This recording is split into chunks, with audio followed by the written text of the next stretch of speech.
बात बीजेपी की करें तो बीजेपी केंद्रीय चुनाव समिति की बैठक और 12 अक्टूबर को होनी है बीजेपी सीईसी की मीटिंग। शाम 6:30 बजे बीजेपी हेडक्वार्टर में ये बैठक होगी।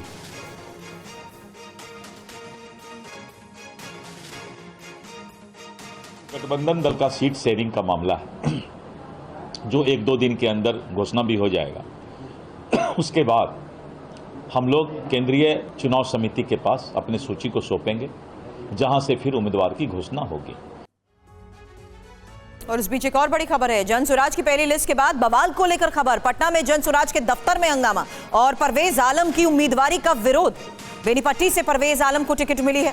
51 कैंडिडेट्स की लिस्ट जारी हो चुकी है और अब बवाल को लेकर खबर है, क्योंकि जनसुराज की पहली लिस्ट आने के बाद ही जनसुराज के दफ्तर में हुए हंगामे की ये उसी वक्त की तस्वीर आपके सामने, जब परवेज आलम की उम्मीदवारी का विरोध और बेनीपट्टी से परवेज आलम को टिकट मिली है।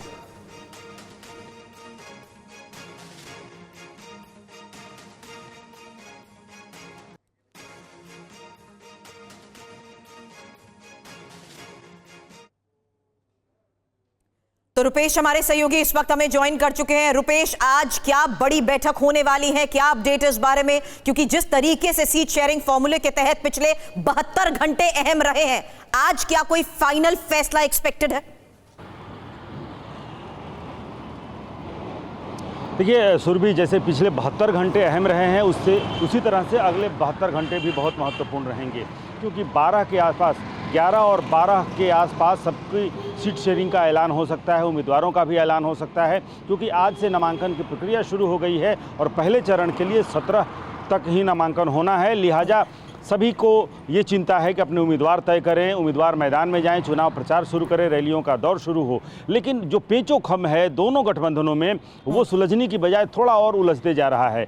अगर एनडीए की बात करें तो चिराग पासवान का मामला अभी सुलझा नहीं है कि जेडीयू ने कह दिया है कि हम 105 सीटों पर चुनाव लड़ेंगे। और जेडीयू की जो कल बैठक हुई, हालांकि आज भी मुख्यमंत्री आवास में उनके जो जेडीयू के जो बड़े नेता हैं उनके साथ उनकी बैठक होनी है मुख्यमंत्री की, और उसमें ये कहा गया कल की बैठक में कि पहले बीजेपी चिराग पासवान, उपेंद्र कुशवाहा और जीतन राम मांझी का मामला सुलझा ले, उसके बाद जेडीयू से वार्तालाप होगी, क्योंकि इन तीनों नेताओं से गठबंधन बीजेपी का है और बीजेपी को सुलझाना है इन तीनों का मसला। और जब ये मसला सुलझ जाएगा तब जेडीयू का मसला सामने आएगा, क्योंकि कई ऐसी सीटें हैं जो इस बार जेडीयू बीजेपी से अदला बदली करना चाहती है या कुछ सीटें पर चुनाव नहीं लड़ना चाहती है। चिराग पासवान का मामला कल से लेकर और उसके एक दिन पहले तक 2 दिनों से चिराग पासवान का मामला सबके सामने है। अगर महागठबंधन की बात करें तो एक बार फिर महागठबंधन में जो कांग्रेस, जो उसकी बड़ी सहयोगी पार्टी है, कांग्रेस के बड़े नेता यहाँ पहुँचे थे। अशोक गहलोत पहुँचे थे, भूपेश बघेल और इसके अलावा अधीर रंजन चौधरी भी यहाँ पहुँचे थे।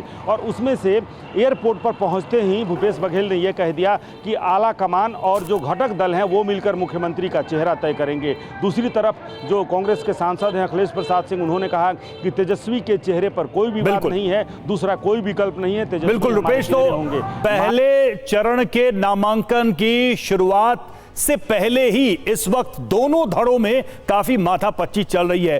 फॉर्मूला बनाने की, फॉर्मूला निकालने की कोशिशें चल रही है। देखना होगा कि क्या निकलकर सामने आता है। शुक्रिया रुपेश आपका हमसे जुड़ने के लिए, इस जानकारी के लिए।